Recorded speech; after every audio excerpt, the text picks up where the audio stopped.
Quand on parle des Trump, on pense immédiatement à Donald, le président américain devenu figure incontournable de l'écosystème depuis qu'il a décidé de faire de Bitcoin et des cryptos le fer de lance de sa politique. On oublie un peu trop souvent qu'il a des enfants, dont l'un qui fait de plus en plus parler de lui dans la cryptosphère. Je veux bien sûr parler d'Eric Trump. Il est longtemps resté dans l'ombre de sa fratrie, pourtant aujourd'hui il est au cœur d'un véritable empire numérique qui bouscule l'économie mondiale. Ce qui est fascinant, c'est que personne l'avait vu venir. Pendant longtemps, Eric c'était le fils du milieu, celui qu'on ne citait qu'après Ivanka et Donald Jr., un personnage secondaire dans une saga familiale déjà saturée de drames, de scandales et de coups d'éclat. Et puis en quelques années, son visage a commencé à apparaître dans des conférences crypto, son nom a circulé dans des deals à plusieurs milliards et ses déclarations ont même commencé à faire bouger le cours du Bitcoin.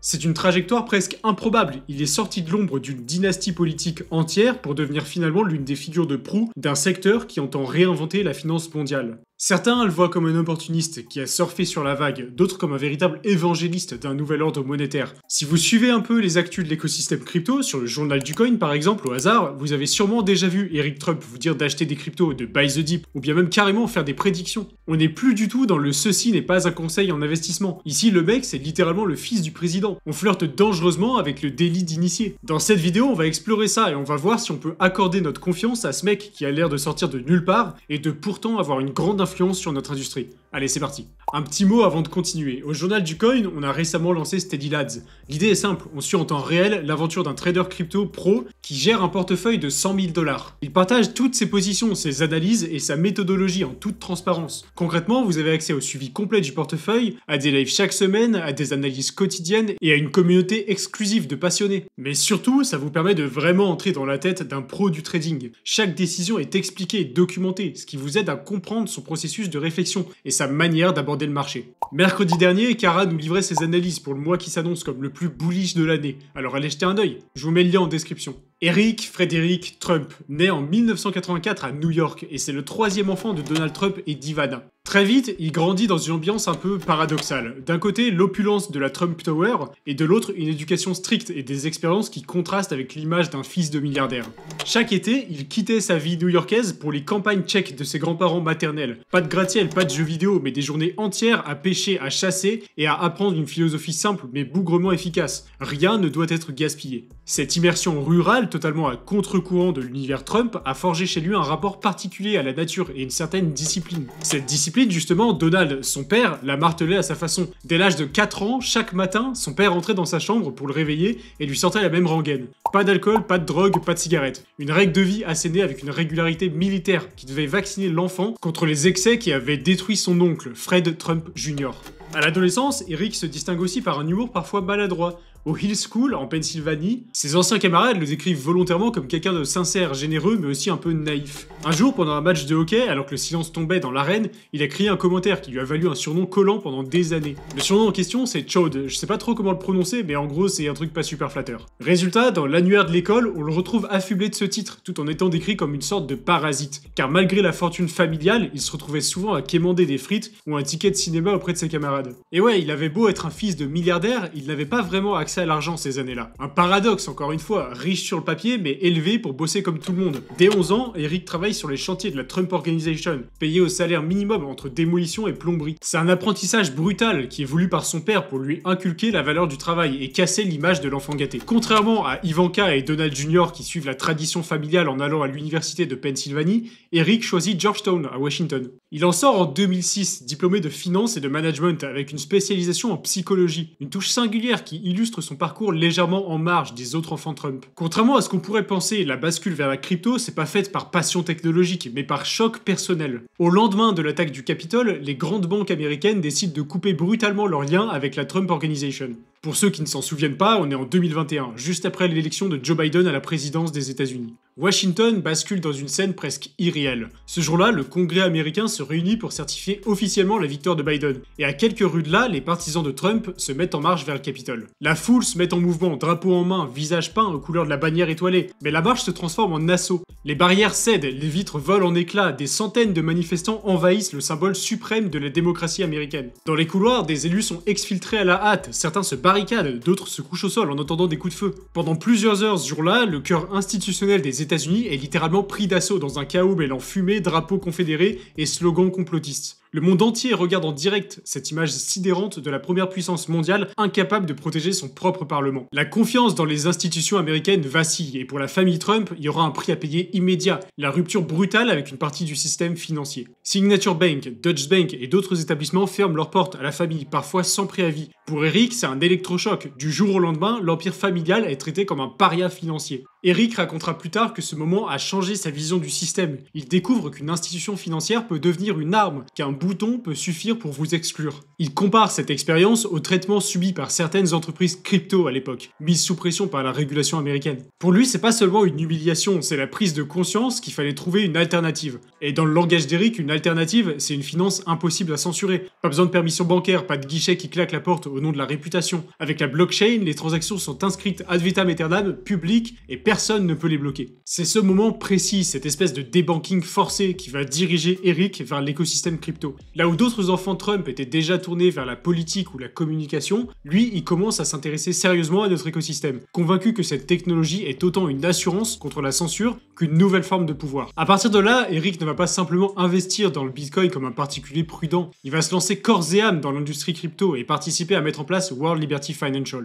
Lancée en 2024, cette plateforme est présentée comme un protocole de finance décentralisé, mais dans les faits, la famille Trump y occupe une place centrale. Donald, Eric, Donald Jr. et Barron en sont les cofondateurs. Faut pas se leurrer, la famille contrôle directement la majorité des revenus de la plateforme. C'est un paradoxe assumé, sous l'étiquette de la décentralisation, on retrouve l'emprise d'une dynastie politique et financière. Le premier produit phare, c'est le token WLFI. Sa mise en circulation ressemble à une levée de fonds géante avec des milliards de jetons émis et une part considérable réservée à la famille. Je vous refais pas tout le topo parce qu'on a déjà parlé du projet de long en large dans cette vidéo. Ce qu'il faut retenir, c'est que ce token aura rendu les Trump encore plus riches, et c'est peu dire. Au lancement, la famille Trump voit sa fortune bondir de près de 5 milliards de dollars. En tout cas sur le papier, car les tokens sont encore bloqués. Enfin, ils sont pas tous bloqués non plus. Par exemple, on estime que Barron Trump a d'ores et déjà empoché la somme colossale de 80 millions de dollars en vendant entre autres des tokens WLFI. Ça se pose là quand même. Ouais, le mec a 19 ans, Vous faisiez quoi vous à 19 ans? Bref, rapidement, la plateforme met en place des mécanismes sophistiqués comme des rachats et des burns pour soutenir le prix du token.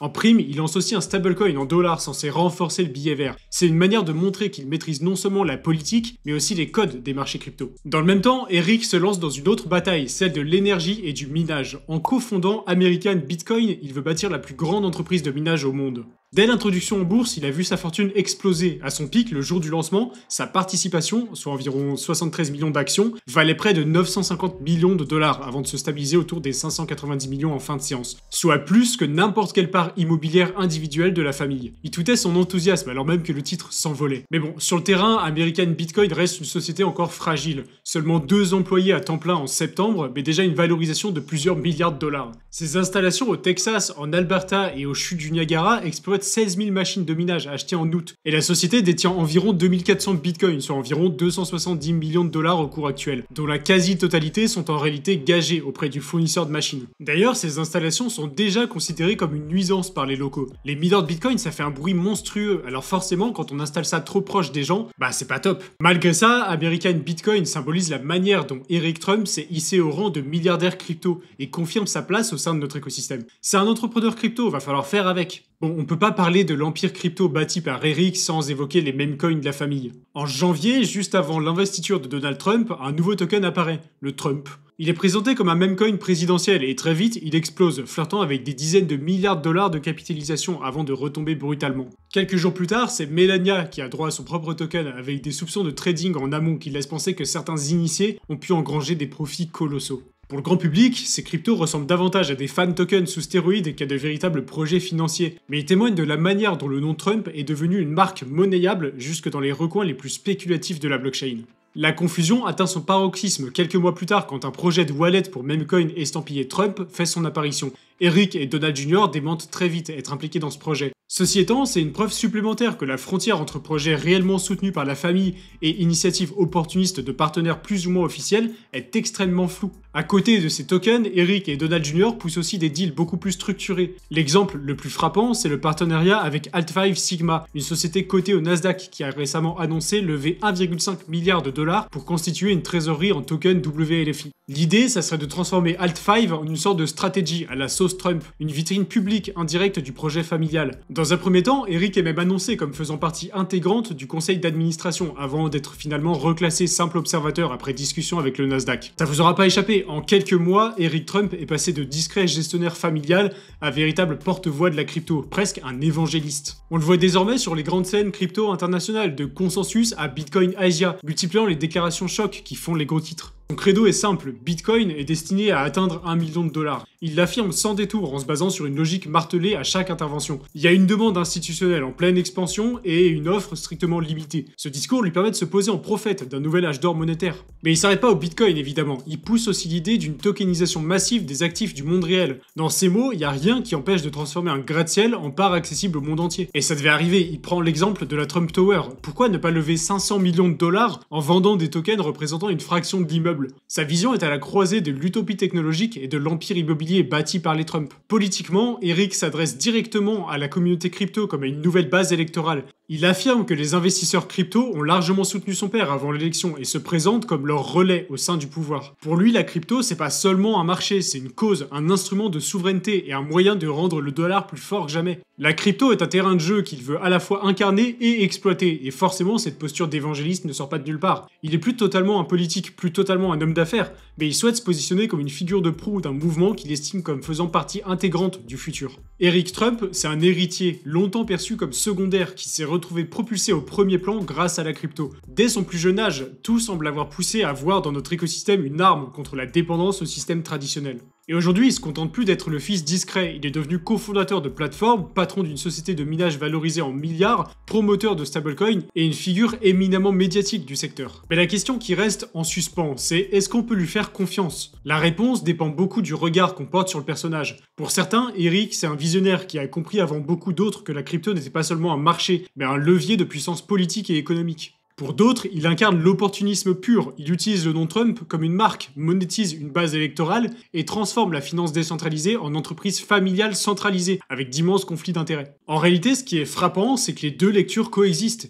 Eric Trump a bel et bien saisi l'opportunité de la crypto et l'a transformé en empire. Mais cet empire, il le bâtit en brouillant les frontières entre affaires privées et intérêts publics. Alors est-ce qu'on peut lui faire confiance quand il nous dit de buy the dip? Probablement pas pour défendre une vision pure et désintéressée de notre industrie comme le voulait Satoshi Nakamoto. Mais on peut être certain d'une chose, c'est que Eric Trump est dans le camp de la présidence de la première puissance économique mondiale. C'est eux qui dictent les règles, qui font les lois et financièrement parlant, ça peut ne pas être une si mauvaise idée que ça d'écouter les calls d'un mec aussi proche du pouvoir. Après, comme toujours, faut rester critique et attentif à ce qui se passe. Et c'est justement ce qu'on vous aide à faire au Journal du Coin avec notre canal Telegram d'actualité. On vous résume les dernières news en direct et ça fait vraiment gagner un temps de fou, en plus d'élargir votre scope très facilement. N'hésitez pas non plus à aller jeter un œil à Steady Lads, si vous voulez en savoir où on en est au niveau technique, c'est l'endroit où il faut aller. Évidemment, je vous mets tous les liens en description. Si la vidéo vous a plu, laissez un like et abonnez-vous, ça nous aide beaucoup. Dites-moi en commentaire ce que vous pensez de cette nouvelle figure de la crypto et si les vidéos de ce genre vous plaisent. Dites-moi aussi si vous avez des idées de sujets que vous voudriez qu'on aborde, je lis tous vos commentaires et d'ici là on se dit à la prochaine, bye.